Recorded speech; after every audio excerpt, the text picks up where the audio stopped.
Vamos agora à palavra de Deus com o título É Bíblico Orar pelos Mortos? Capítulo 9 do livro de Hebreus, versículo 27, lemos: E como aos homens está ordenado morrerem uma só vez, vindo depois disso o juízo. Prezados ouvintes, sem qualquer intuito de crítica, mas apenas como ensino baseado na palavra de Deus, nós queremos dizer que a prática de orar pelos mortos, ela não tem apoio na Bíblia Sagrada.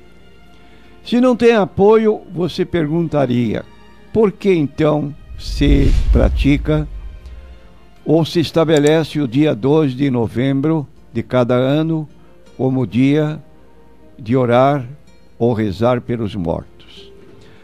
Nós queremos dizer que, historicamente, essa prática começou no quinto século depois de Cristo, quando a igreja passou a dedicar um dia específico do ano para rezar pelos seus mortos. Agora, o ponto de vista bíblico é o que nós acabamos de ler há pouco. A Bíblia é absolutamente clara ao afirmar que após a morte só nos resta o juízo.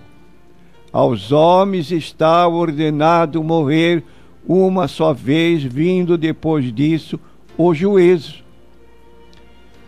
Então, ensina também que toda e qualquer decisão por Cristo só pode ser tomada em vida, o que por conseguinte nos leva a entender de que não existe fundamento bíblico para interceder a favor dos mortos.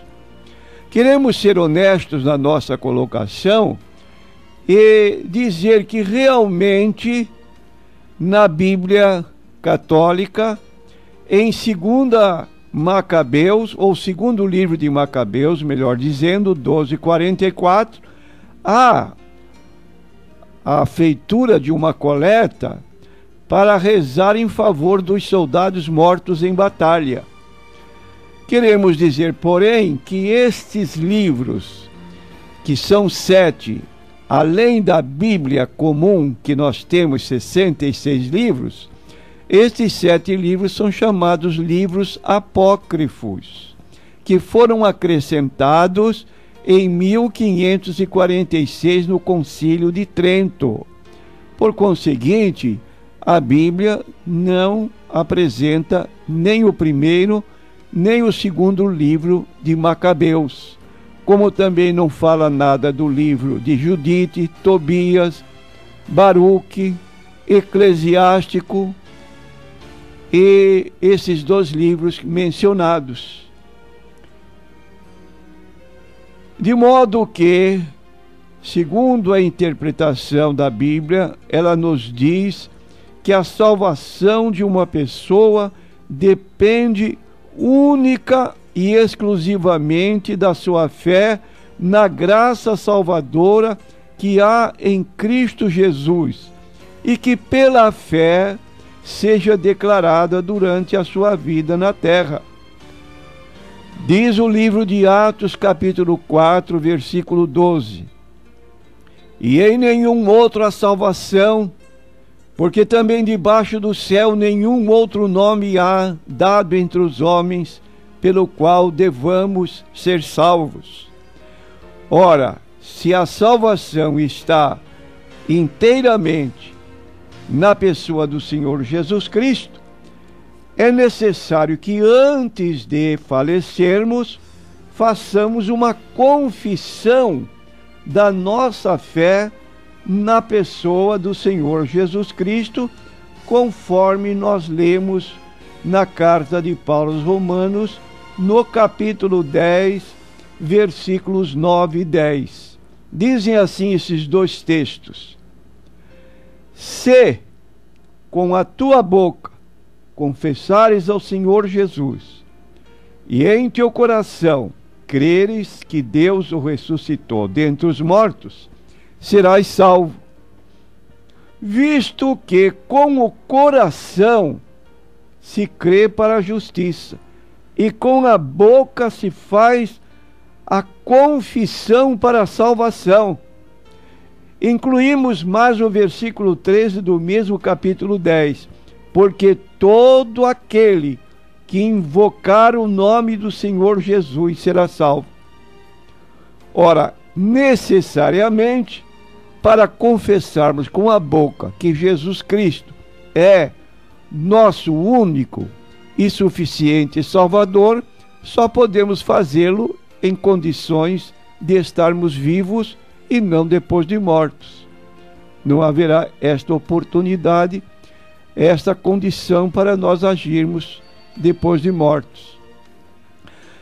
Ainda encontramos no livro de Hebreus, no capítulo 7, versículo 25, falando acerca de Jesus, diz que ele pode também salvar perfeitamente os que por ele se chegam a Deus, vivendo sempre para interceder por eles. Ora, Jesus Cristo, quando nos salva, ele nos salva inteiramente, significando isso que não são necessários caminhos ou situações de paralisação depois da morte, num lugar, por exemplo, conhecido como limbo, como purgatório, como reencarnação, para que seja completada alguma obra em favor nossa, já falecidos, que nos venha permitir entrar no céu. O texto está dizendo que Jesus pode salvar perfeitamente, que significa completamente, levando a pessoa para o céu imediatamente depois da morte. E alguns exemplos citados na Bíblia, nós dizemos o momento em que Jesus estava ali pregado na cruz, no meio de dois salteadores. Um, na verdade, zombava de Jesus, dizia: desce dessa cruz, salva-te a ti e a nós também. Estava escarnecendo, mas o outro reconheceu, durante os momentos que passou com Jesus na cruz, que Jesus era diferente. Repreendeu seu companheiro de crimes, dizendo: nós, na verdade, reconhecemos que estamos pagando, estamos sofrendo pelos nossos erros, mas este nenhum mal fez. E pediu a Jesus: Senhor, lembra-te de mim quando entrares no teu reino. A resposta de Jesus foi pronta: hoje estarás comigo no paraíso. Ele escapou por um triz, como se costuma dizer. Antes de falecer, conscientemente, ele tomou essa decisão de aceitar Jesus Cristo e clamar a ele por socorro. Ora, o que diz a Bíblia para nós concernente aos nossos pecados? Diz assim: se andarmos na luz como ele na luz está, temos comunhão uns com os outros, e o sangue de Jesus Cristo, seu Filho, nos purifica de todo o pecado. Isso está em 1 João, capítulo 1, versículo 7. E no versículo 9 completa: se confessarmos os nossos pecados, ele é fiel e justo para nos perdoar os pecados e nos purificar de toda injustiça. Completamente, literalmente, Jesus apaga, cancela nossos pecados e não deixa nada, absolutamente nada, para purgar depois da morte. É questão de uma decisão enquanto estamos em vida. Agora, diz o livro de 2 Timóteo, capítulo 1, versículo 10, que Jesus trouxe à luz a vida e a imortalidade pelo Evangelho. Vou repetir: Jesus trouxe a luz, trouxe ao conhecimento, desvendou o mistério da morte. O que acontece depois? Então ele contou, no capítulo 16 do Evangelho segundo escreveu Lucas, o que se dá posteriormente à morte física. Diz ele que havia numa cidade dois homens, um mendigo, o outro rico. O mendigo vivia à porta do rico, esperando cair as migalhas que caíam da mesa do rico para comer. E ocorreu que o mendigo morreu. Foi levado pelos anjos para o seio de Abraão. Morreu também o rico e foi sepultado. E no inferno ergueu os olhos, estando em tormentos, e viu ao longe Abraão e Lázaro no seu seio. E clamando disse: Pai Abraão, tem misericórdia de mim, e manda Lázaro que molhe na água a ponta do seu dedo e me refresque a língua, porque eu estou atormentado nesta chama. Disse, porém, Abraão: Filho, lembra-te de que recebeste os teus bens em tua vida, e Lázaro somente males. Agora ele é consolado e tu atormentado. E além disso está posto um grande abismo entre nós e vós, de sorte que os que quisessem passar daqui para vós não poderiam, nem tampouco os de lá passar para cá. E disse ele: Rogo-te, pois, ó Pai, que o mandes à casa do meu pai, pois tenho 5 irmãos, para que lhes dê testemunho, a fim de que não venham também para este lugar de tormento. Disse-lhe Abraão: Tem Moisés e os profetas, ouçam-nos. Aí está. Você está com vida, está me ouvindo. É uma ocasião oportuna para tomar a decisão que eu considero a mais importante da vida. Jesus fez 2 perguntas a respeito que dará o homem em troca da sua alma, ganhando o mundo inteiro. Que dará? Nada pode absolutamente comprar sequer uma alma, porque a redenção da alma é caríssima. Mas você pode adquirir esta redenção gratuitamente, como diz o próprio Jesus: Vinde a mim, todos, e eu vos aliviarei. Na aceitação de Jesus como Salvador, nós obtemos o perdão, o cancelamento dos nossos pecados.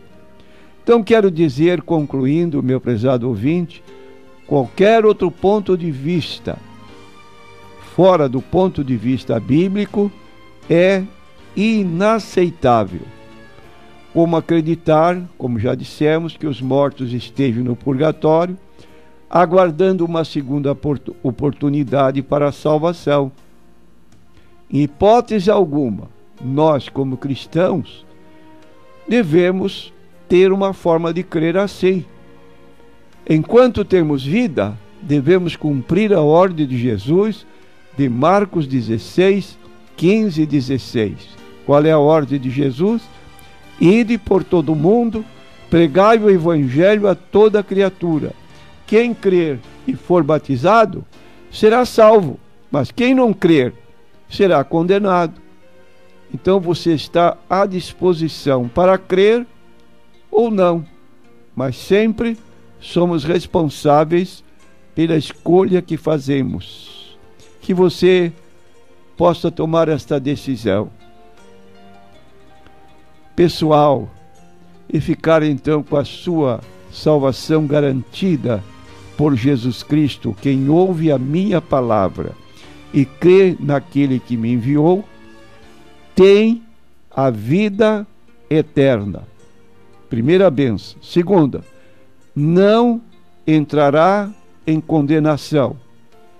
Terceira bênção, passou da morte para a vida. que você possa aceitar este oferecimento de Jesus em João 5:24. Amém.